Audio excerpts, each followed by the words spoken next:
You're listening to the Floyd Main Street Podcast. Good afternoon, everybody. I'm your host, Lucas Graham, back for another edition of this week's Floyd Main Street Podcast. Joining us this week are our guest hosts, Chad Harris, Eric Branscombe. Fellas, y'all doing all right today? Hey, Lucas. How's it going? Pretty good. Chad, how are you? Doing well. Good. Got a big story to talk about this week. You may have heard of this thing called Floydfest.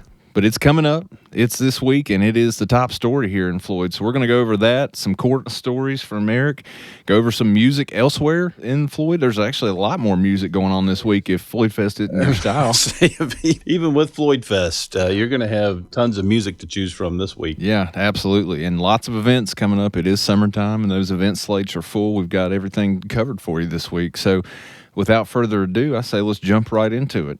This week, Floydfest, it's coming. Are you ready for it? It just takes the wind out of about everything in the county. Everything changes. Everybody gets ready. I remember last year, people were anticipating it being the first year of it being in Floyd. There was a lot of concern, I think, about traffic and just not sure. There was a lot of unknowns about how things would go. And I remember coming through town that Wednesday, I believe, when everybody was supposed to roll in, and it was a ghost town. I think everybody that's a local in Floyd, they just stay back, stay away the day of Floydfest and let all the guests come through. It was like that weekend, remember? Yeah. The town was dead. Yeah. I went out and had been to Smith's store, and while that was going on and soon afterwards from last year's Floydfest, they had kind of braced themselves for a surge in all kinds of activity, but they didn't really see anything. And I think that was the same with Floyd Express here in town, is that everybody's stocking up on these camping items to sell, but it didn't really seem to have that kind of impact for the businesses. Do you think it's because it was in a new location that people prepared a little better because they didn't know how far maybe a convenience store was or a grocery store? Probably that, and it's so self-contained out there. There's so much that you could just do on site. I bet the Czech Dollar General probably saw an uptick just because it's probably your closest thing. People are looking for the closest thing, but that could very well change as the years go on and this festival's held in the same spot. People get accustomed to the area. People that come every year, they'll find places like Smith's store to go grab a hot dog or a barbecue on their way in. And traffic in general, though, I don't think it was... We didn't really know what to think. Right. I remember going into that. And Chad, you can probably tell us, like, we're kind of bracing to see what it would actually be. Mm-hmm. It wasn't as bad as anticipated. You know, VDOT helped Floydfest out a lot by putting signage up and lowering the speed limits and things like that. That really helped the traffic flow a little better and allowed people to get in and out safely. And for anybody that is going to be traveling through that this week, really not just Wednesday through Sunday, but probably the whole week, just keep that in mind. There's going to be a lot of construction, a lot of dump trucks and stuff coming through there leading up to the festival, dropping gravel and last minute things.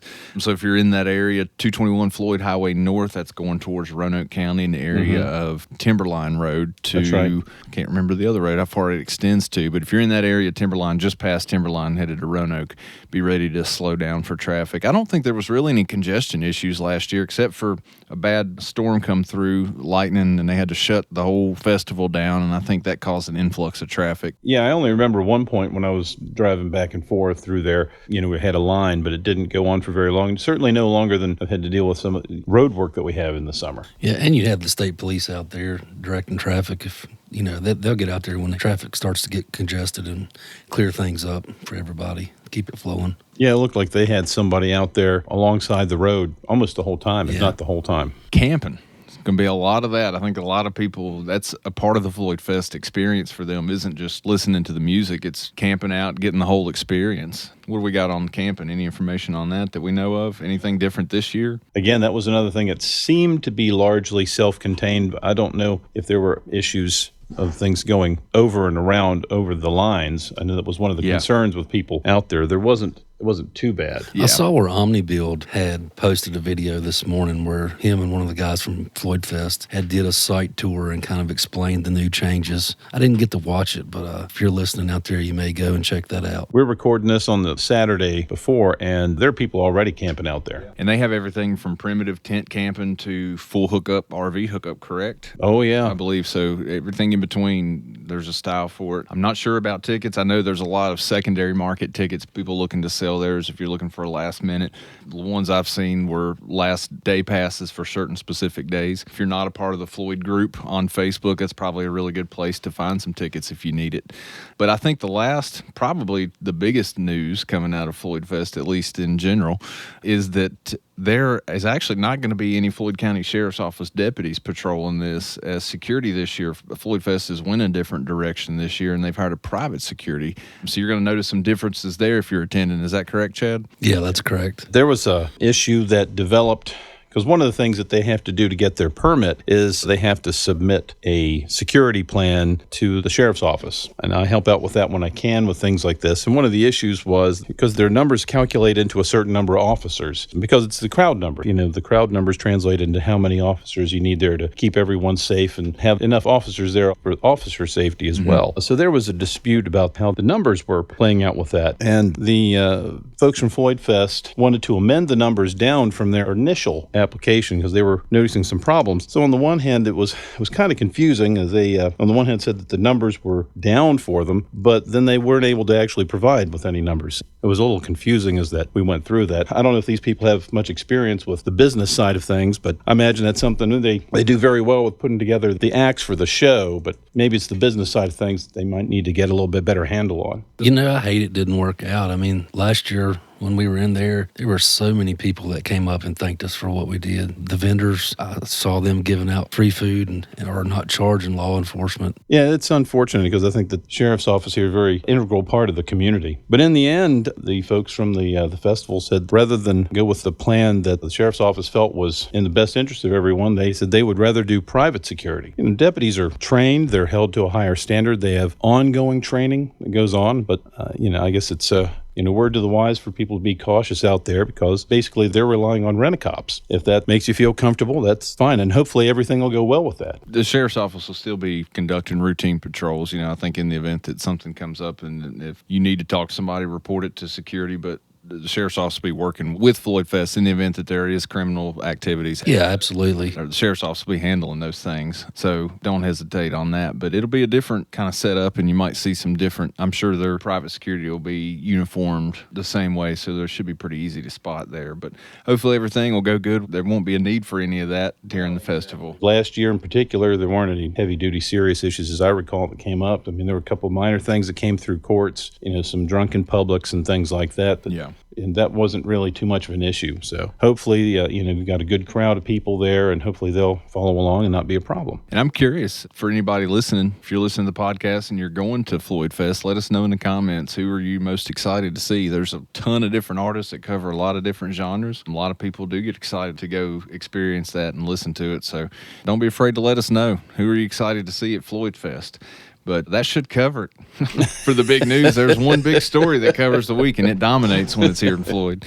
But Eric, what's going on in the court? Let's shift gears, talk about some stuff there. I know a lot of people are really vested in these things, and we've received feedback that people are really engaged in this section more so than we probably thought. So is there anything court-related you want to share with the public? There's always something going on. Yeah. We have a number of cases that are, going through the system now, some bigger than others. I can tell you we had one resolved recently that had been set for a jury trial that involved a Mr. Patrick Bolt. Mr. Bolt, he got into a dispute with his landlord and basically broke into some sheds that were on the back of the property, and he took a number of items out of those. There was a substantial amount of money that was owed back to the landlord on that. We started down the road towards that. There were some indications that there might be drug issues that were involved. That was part of it. But in the end, he ended up accepting the guilt for what he had done and is in the process of paying back the landlord. So we were just getting ready for a jury trial, and we were able to resolve that about a week ahead of time and try to get the landlord back to a situation where they were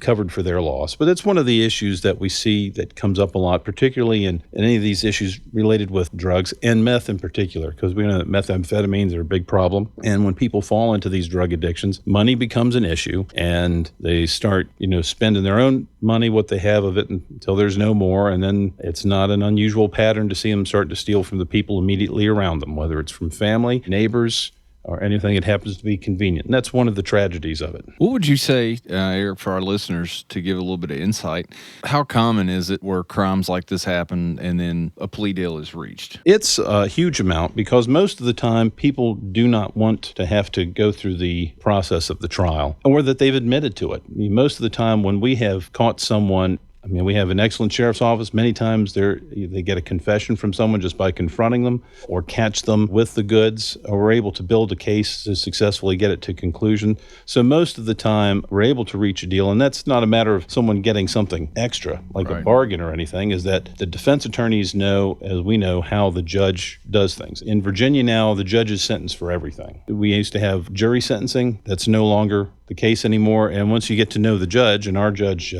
particularly for circuit court, is Judge Fleener. Mm-hmm. He's very much middle of the road. We have guidelines that we do, and those are prepared by the state. And once you get an idea where the range of punishment that's available, most of the time the defense attorneys can sit down and you come up with something pretty much right in the middle. And that's where we end up with most things. It's interesting how it all plays out. Sometimes if you work in that line of work in that field, and it's easy to get, I don't know that complacent's the word, but you get used to it. So it doesn't have a wow factor. So when we get the feedback sometimes from people, they want to hear more about stories like that because they're interested. And I think even there's been comments made like, I can't believe this kind of stuff goes on in Floyd. And yes, Floyd is Mayberry in a lot of senses, but stuff still happens. There are things that go on. We have people with drug issues, and that drives a disproportionate amount of the crime. That people have issues, and meth tends to put people on edge, and people are a little angry, or any of these kind of stimulant type of drugs tend to make people more edgy, and so you'd have a little bit more violent outbursts.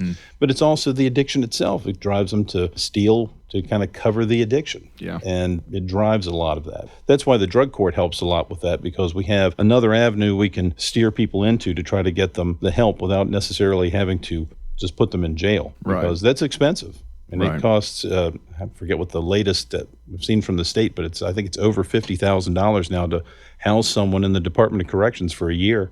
Yeah. That's an awful lot of money to put into something. Speaking of addiction, we made an error last week on our podcast. Oh, yes. When we aired the Rooted in Recovery flyer, it was the wrong flyer. It wasn't for the Floyd County Rooted in Recovery. Yeah, we talked about the right one, but we had the wrong picture flash up. Yeah, that's exactly right. So we apologize for that. Also, there was some discussion about VRS, and I had alluded to the fact that it was the insurance cost was the difference in the $50,000. That actually wasn't the case. That was about your retirement and the multiplier. So there's a retirement multiplier. It's like 1.8% that they were referring to, that law enforcement wasn't in on that original quote, which actually increased that $50,000. So I just wanted to clear that up. This is a new segment we're going to call Chad's Mistakes, and I have a feeling it's going to be very popular because it's a pretty lengthy one, and we never are going to be short of material. Well, I'm the only one on this show that makes mistakes, so that goes without saying. Guys, do you think that if we didn't check our own errors, do you think the internet and comment sections out there, do you think they would ever possibly critique us? I don't see where there would be any cause to. I don't think the internet comment sections are like that, are they? No. I just feel so blessed to set this close to perfection every week. I know. I'm closer to Eric than you are. All right, so we've talked about music, but we haven't talked about music elsewhere other than Floyd. So we're going to break down some other stuff going on in Floyd this week. If Floydfest isn't your thing, if you don't plan on attending, but you also still want to get your music fix, we're going to try to do this. I think I'm going to do it in chronological order to start with what's coming up earlier in the week. So we'll start with Thursday. Honky Tonk Thursdays. We've talked about it here on the podcast. Honky Tonk Thursdays every Thursday night at the Floyd Country Store. This Thursday night, July 24th from 7 to 9, we've got Honky Tonk Thursdays with the High Hopes Honky Tonk Band. And they have played there before many times. Also happening on Thursday. Should have our small town summer event. Not this Thursday. They did it this past Thursday. So the next one will be on July 31st. On July 31st, the small town summer, it's a Thursday. It's a band called Nefesh Mountain. Say that again. I'll try. Nefesh Mountain. Nefesh Mountain. And the Empty Bottle String Band. I think we talked before about the bands with the inventive names. That was another one. But the big thing for me is that it's also a movie night. So after the music ends, you stick around for Disney's Mufasa, The Lion King. Are you sure there's a movie that night? There is that night. Okay. Of course I'm sure. I don't make mistakes. That's your area. I tend to remember now. It's coming back to me. Stay in your lane, Chad. Stay in your lane. Do you remember that? Him telling the movie night? And I don't remember that. You remember that? I don't remember that. Our listeners do. Yeah. Maybe we dreamed that up, Lucas. Yeah. There you go. Speaking of unique names, Saturday at Outer Space. Which Saturday? This is Saturday, July 26th. Okay. Outer Space, located 364 South Locust Street, will be featuring Randy Parker and Parker's Pillbox. I do not have a list of what kind of music they are, but that is going to be kicking off at Saturday. If you want to head over to the country store next door, they are doing dinner and music with Denim and Plaid, and they are located at 206 South Locust Street. It's Saturday night at 6 p.m. This looks like a 4-piece string band, and every band member in this picture, I don't know that any of them would even be old enough to be a teenager. I know the description said to come check out the next generation of bluegrass in our local areas. I'm guessing these kids are local. I do not know. I wasn't able to find that out, but that should be a pretty unique show. And how cool for them kids to be playing on the main stage at the country store on a Saturday night. Nice. So if you haven't done anything then, go support them. Saturday, if you want to head down to the other side of town at the Buffalo Mountain Brewery and McDaniel's Tavern, they'll be hosting Jimmy the Jammer Wilson at the Buffalo Mountain Brewery. Our production team member John Velatis has went and seen Jimmy the Jammer and saw him in his bibbed overalls and all his glory. Said it was a great show, so be sure to go check that out. And if you're wanting to go get your brew on and listen to some good tunes. That's what we're looking at here. Well, can't forget about the Americana afternoons, and that's going to be Saturday. I should have mentioned that one first because that one's happening from 12 until 3 p.m. They do Americana afternoons every Saturday, just like the Floyd Country Store does Honky Tonk Thursdays. But this Saturday from 12 to 3, it will be Cheyenne, Grantham, and Moore. Currently, Moore is listed as TBD. I love that band. Yeah, they're really popular. They're on a heavy rotation here in Southwest Virginia. Sometimes they're double booked. Cheyenne, Grantham, and Moore, and that's Saturday afternoon. Can't forget about the Oak Grove Pavilion, which I did not know existed. Anybody? Oak Grove Pavilion used to have stuff all the time during the summer. Where's that located? It's on Needmore, the Lutheran Church. Oh. At Zion Lutheran. It's behind that. So Sunday, after you get your fix of all the music going on in town, on Friday and Saturday. Sunday from 3 to 5, you can head over to the Oak Grove Pavilion. It's located at 635 Needmore Lane, and it says, backed by popular demand, Windfall, which looks to be about a 4-piece string band. Every single person in the photo is just grinning from ear to ear, so that tells me they're pretty lighthearted and worth checking out, if nothing else. So Oak Grove's a really nice spot if you haven't been. It's yeah, I'm going to have to check that out. Behind Zion Lutheran, it's the pavilion set up back there. You're kind of amongst the trees. It's got a covered area, but most of it's just out in the open. It's a nice little spot back there. Used to have a lot more music than they do. It kind of slowed down a bit recently, but it's good to see it come back. If you're listening to this on the day the podcast drops, you got just enough time to make it to the country store because Tuesday will be Jared Boyd and Friends at the Floyd Country Store for Tuesday Tunes, which is essentially a round table, just open jam. They have one featured artist, but those weekday jam sessions that the country store has is a great spot where if you want to go play a little bit where there's not a crowd, it's a little bit slower pace. If you're a little bit nervous about bringing out your instrument, that's a really good time to come play a little bit of music in a low pressure environment. So starting Tuesday all the way through the end of the week, there is plenty of music in Floyd to check out. Be sure to check out Country Store and all the other awesome venues that are hosting live music in Floyd this week. Yeah, did we get all of that? I mean, that was a long list we did today. That was. We want to make sure we don't want to miss anything. Is there any bands playing anywhere else outside of Floyd? I know. TBD, but they got double booked, like I said. Yeah, they're all over. And, as much as music is going on, we've got just as many events. We do. Coming up. Anybody want to kick us off with the event coming up this week? Sure. I know.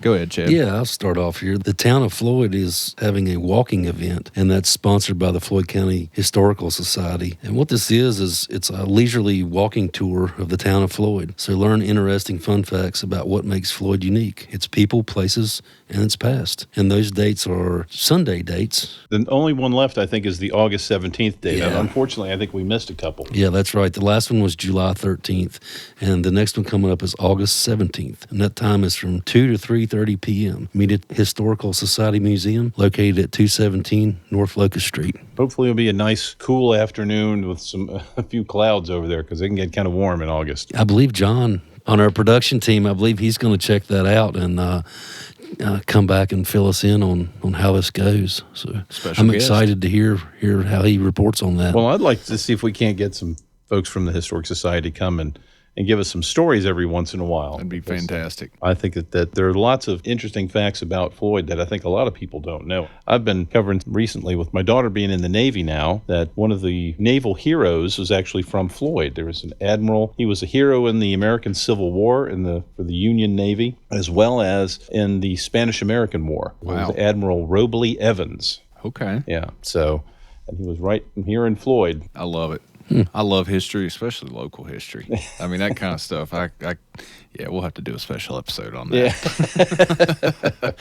Eric or Chad, do y'all know anything about this tractor run? I know it's a little bit early to announce it, but it is a big event, so I wanted to get it out there ahead of time. We had discussed it a little bit last week too, but it's a great event coming up in August. The 16th. The 16th? Yeah, I encourage people to get out there for that. That's a great time. I don't know what their track is this year, but it's easy to go. Just find a place along the road and get your chair, sit out there, and watch all the tractors go by. Yeah. It's a parade of, essentially. I mean, it's a little bit expanded and stretched out, but I mean, it operates just like one, and it's a great thing to get to hang out and see all the tractors, because people really have some show level tractors that they'll bring out on there's those some things. beauts. I mean, there's some really interesting old ones, and then some massive ones as well. It's interesting. It's also a fundraiser charity event for Madison Zeman and Josiah Cochran. Right, and that's always good to support. They kick off the day out on Christiansburg Pike, and they start from there and then run their whole loop. Thursday, July 24th at 6:30 p.m.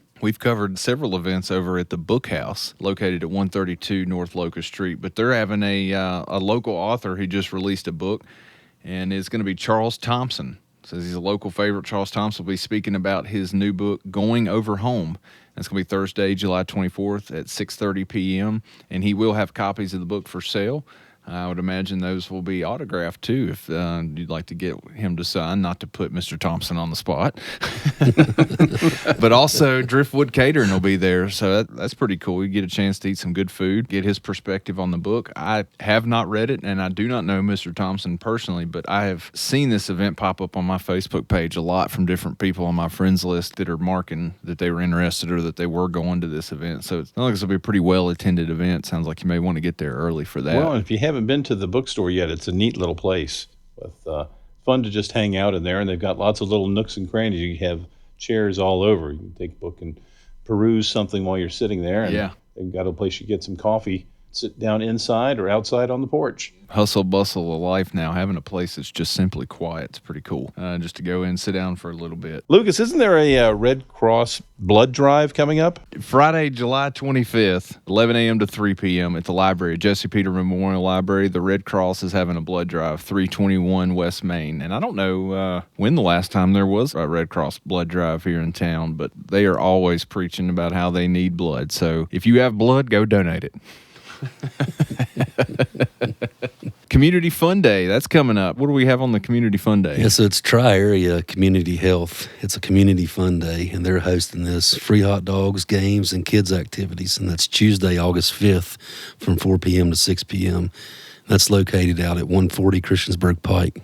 And topping off our events, we've got, for the church crowd, we got revival coming, and it's Fire on the Mountain. Pretty big revival coming up at Slate Mountain Presbyterian Church with several different preachers, I think. That's coming up, isn't it, Chad? Although it is actually located in Patrick County, it would be nice of us to go ahead and promote on this. Yeah. Because the pastor of that church does live in Willis, Jeff Dalton, and I wanted to give bids for that for him, and that's July 20th through August 1st. And that's at 239 Rock Church Road in Medizadin. And it looks like they've got several speakers, several different singers. Should be a great week for their revival. And again, that's Slate Mountain Presbyterian Church. I think in the past they've featured different music different nights. So they have for each night a different preacher and a different music too. So if you can't catch one night or you do go one night, you can catch multiple nights and have a different experience. But there's always a real good turnout there. Absolutely. Always a really big turnout. You got John Bowman, Becky Isaac Bowman, several different ones. Yeah, that should cover it. A lot going on in Floyd this week, especially in the way of music and events, but hopefully you can get out, check a few of it out. I want to take a quick second, thank our production team, Mr. John Velitis and Big Country Cochran, for all they do, helping us get these edits in, cutting out all of our ums and blunders. Maybe we'll do like a 1 year blooper reel. I'm not sure if I'm not looking forward to that. Yeah, that might be the episode we get canceled. That would take hours. We thank them for what they do because they piece this thing together. If y'all could just hear the raw episode and how much stuff gets cut out and the magic that they make happen and the final product they spit out, it's phenomenal. So really want to thank them. Don't forget to like and subscribe to us. A lot of you listen to us on YouTube. Real easy to hit the subscribe button so that every time a new episode drops, you get a little notification on your phone so you don't miss it. Liking our Facebook page. And leave us comments. Again, several of you have, whether it's private messages or comments on our post. But let us know. Events going on, things happening in the county that we need to inform our listeners that we may not know about because Lord knows we don't catch it all.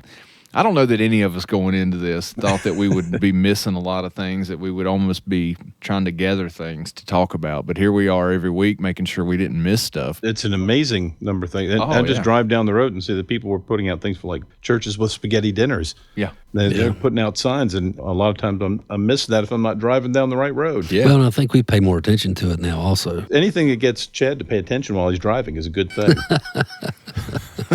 Yeah, normally I'm looking at my phone or trying to eat or read a map, whatever. You got those long arms. It's okay. You got space to do I that. can drive with my knees. Yeah. This segment sponsored by the National Highway Traffic Safety Administration. No, that should do it for this week. Hope you guys enjoyed. If you're going to Floydfest, be safe. Make sure you hydrate and enjoy your time. For the rest of us, I hope y'all have an awesome week, and we'll catch you next time. Just remember to take care of yourselves and take care of the ones you love. Till next week. Bye-bye.